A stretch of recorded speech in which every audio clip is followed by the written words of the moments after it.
Here I go on the road again. Sorry. Before I turn on this camera, I just realized one of my first channels on YouTube, one of my very first reviews of a film, which sadly has disappeared through time, was a rant on this movie. And it's funny now I'm talking about it again. This comes from a guy that likes Jaws 3. I sincerely like Jaws 3. Now, is this one of the worst films ever? Most would say yes, and I can't blame them. Granted, I'm the guy that has seen Feeders 2, The Star Crystal, not the Dark Crystal, the Star Crystal, where an orange alien reads an electronic Bible and becomes a Jehovah's Witness after killing people on a spaceship. Yeah, that happens on the Star Crystal. Mountaintop Motel Massacre, Horror House on Highway 5. I've seen many worse films than Jaws 4. But this is still a piece of shit. This film is directed by Joseph Sargent, who did the original Taking a Pelham 1, 2, 3 with Walter Matthau. Lorraine Gary, the last film she was in before this was 1941. I think this is the last film she'd have to be in ever. I can see why, because I'm sorry, she could not carry this film. I honestly think she gave kind of a poor performance in this movie. She does fine in supporting role in Jaws 1 and 2. She could not carry this film, and she just felt she wasn't up to the challenge. The plot, it's silly, it's stupid, and the thing is, the film thinks it's a serious movie with a stupid idea. And if you don't have a stupid idea, like a shark, having a personal vendetta on a family to the point that it goes all the fucking way to the Bahamas, either go balls to the wall or go to fuck home. And this film, really at the end of the day, it's fucking boring with that kind of silly plot. You have a silly, stupid plot, and then it's just fucking boring. This film is 90 minutes long, like half hour shorter than the first film, and the first film goes by fast. This one lags. And it's like 30, 35 minutes shorter than the first movie. And it's because like the first chunk of the film, not much happens. It's Christmas time. Lorraine Gary and her younger son, I believe it's her younger son, one of her sons still lives in Amity. He's the new like deputy. He's a deputy. Roy Scheider's character has died from heart attack, which is fucking bullshit. That was stupid to kill him off. And then they asked Roy Scheider to come in, and he's like, "Fuck you, I'm not doing it." And apparently, if Roy Scheider had done it, he would have been the guy killed at the beginning of the movie, which would have pissed me off to my. If that was in the movie, this would be one of the worst sequels ever to me. It's still a shitty sequel, but if I saw Roy Scheider's character die at the beginning of this piece of shit, instead he just died off screen and heart attack, which still was bullshit. And the son goes on the water because he has to get something out. It's Christmas time. His arm gets bitten off and gets eaten by a shark. And Lance Guest, the last starfighter himself, he's the other brother. Oh yeah, Jaws 3 does not exist in this timeline. I'm like, movie, you are 10 times worse than Jaws 3. I like Jaws 3. And you're saying Jaws 3 doesn't exist, but this film does? Fuck you, movie. Fuck you, Studio, Universal. Fuck off. And I know in the original story, in the novel, the reason the shark is doing this is because of Voodoo. Cue the Godsmack song. I'm not the one who's so far away. Voodoo Even Lance Guest says a line, "Sharks don't commit murder. You don't believe in that voodoo." Well, to steal a line from Jaws 2, sharks don't take things personally, Mr. Brody. I didn't mention that in the review of Jaws 2, but when that line came up, I did think of this movie. I mean, even the title, "This Time It's Personal," which really enough has become one of the most famous taglines ever. This time it's personal. It's a good tagline. It's simple. You can use it for so many things. But I think the first time it was ever used was for this fucking movie. Jesus. And just so many things about this film. Like, okay, she is saying, "Lance Guest, I want you to quit.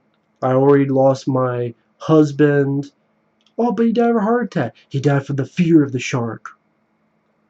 "And I already lost one son. Get out of the water." "Hey, I'm a marine biologist. I know what I'm doing."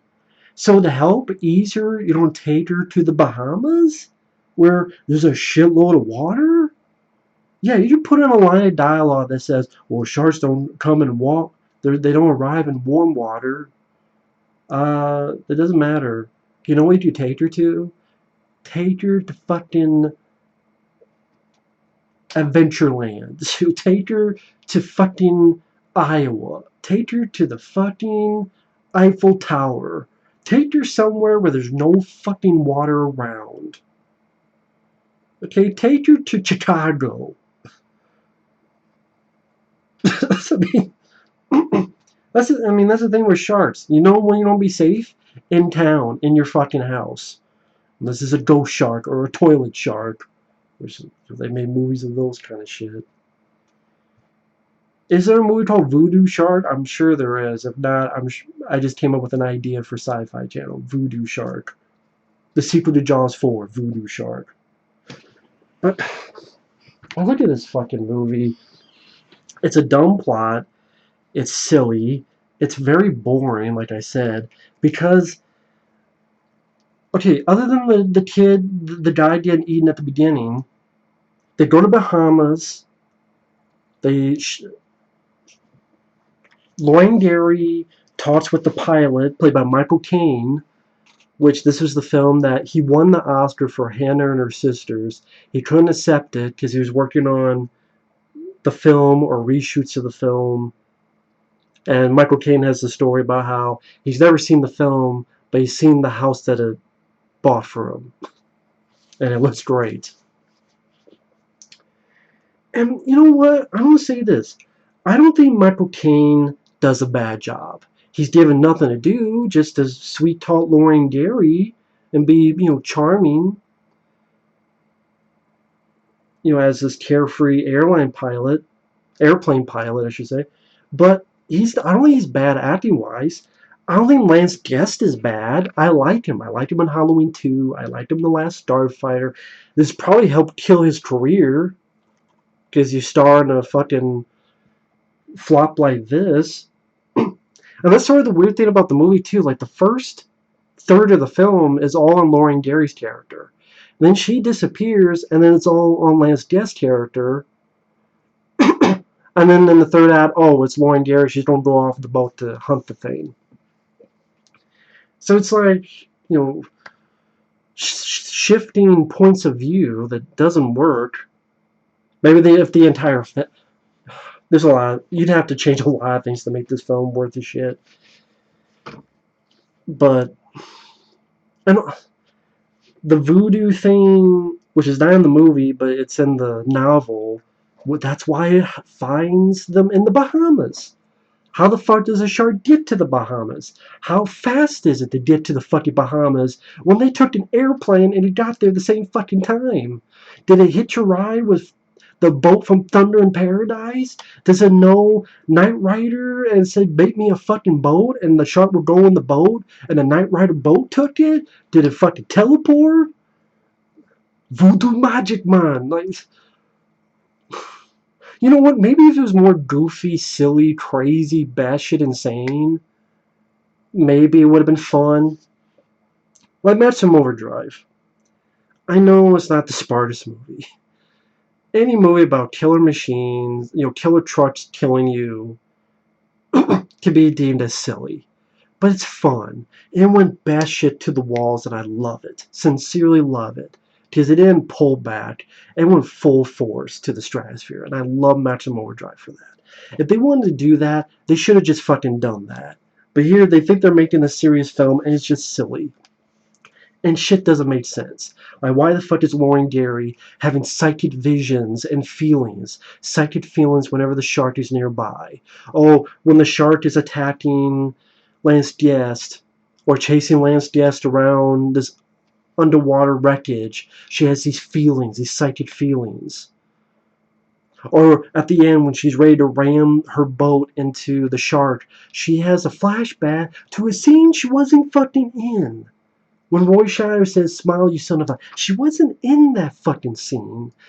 What, did she rent a copy of Jaws and watch it? Is that how she fucking knows it? People go, "Well, I'm sure Roy Scheider told her the story." Really? She remembers it as vividly as we saw in the first movie. It's like the movie desperately wants to have Roy Scheider in it to make the movie worth a shit, so we need to put some footage in there somewhere.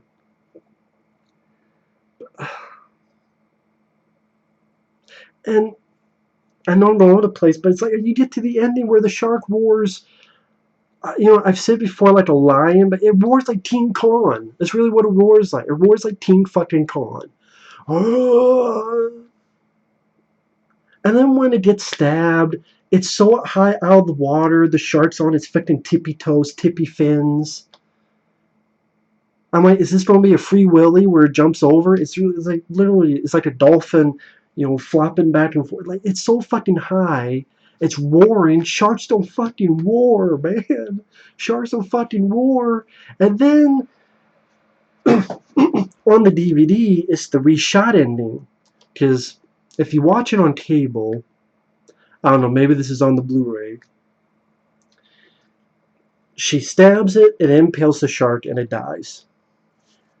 But audiences said that looked like shit.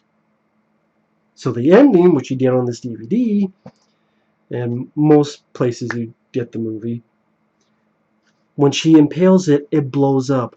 Why the fuck does the shark blow up? I don't know, maybe it had an aneurysm and it just shit its guts out. Or, I don't know, maybe the shark's blood is full of dynamite or something. Or it ate too much fucking gasoline and some spark went and blew up. Or, fuck it, I don't know. I have no idea. But it blows the fuck up.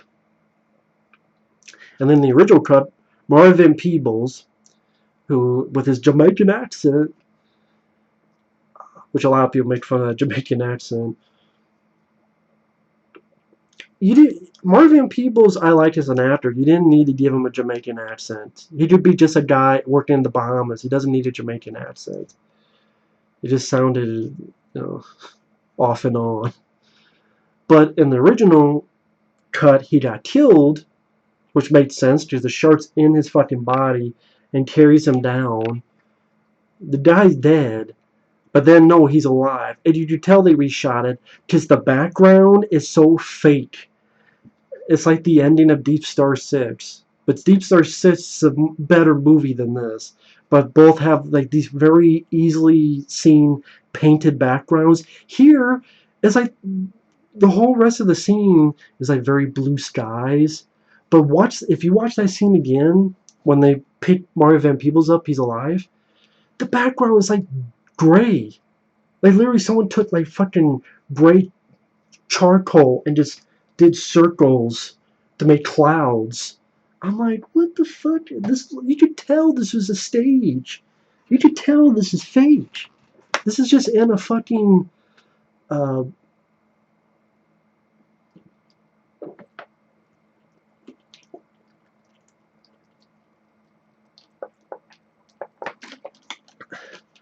sorry, what's your lunches? I didn't want to talk about.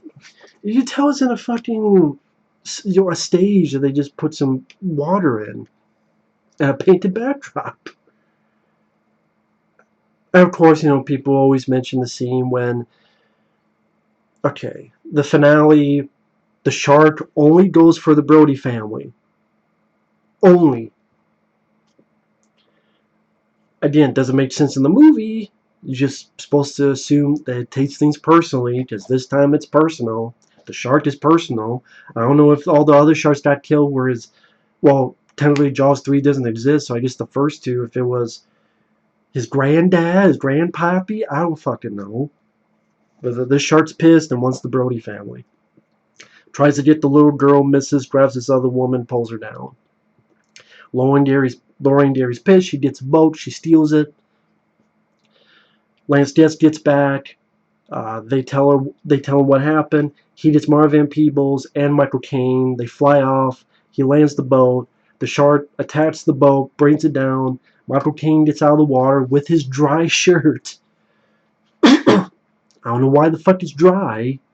He was just in the water and now it's like perfectly dry. Like this shirt. It's fucking dry. He must have like one of those jackets from Back to the Future Part 2. You push a button. A Universal film which had I didn't even do that on purpose. Back to the Future 2 has a joke about a Jaws sequel. I think even that, like Jaws 19, Jaws 19, this time it's very, very, very, very personal. I didn't even do that on purpose, that connection, but yeah. Much better movie, but much better sequel than this. And then,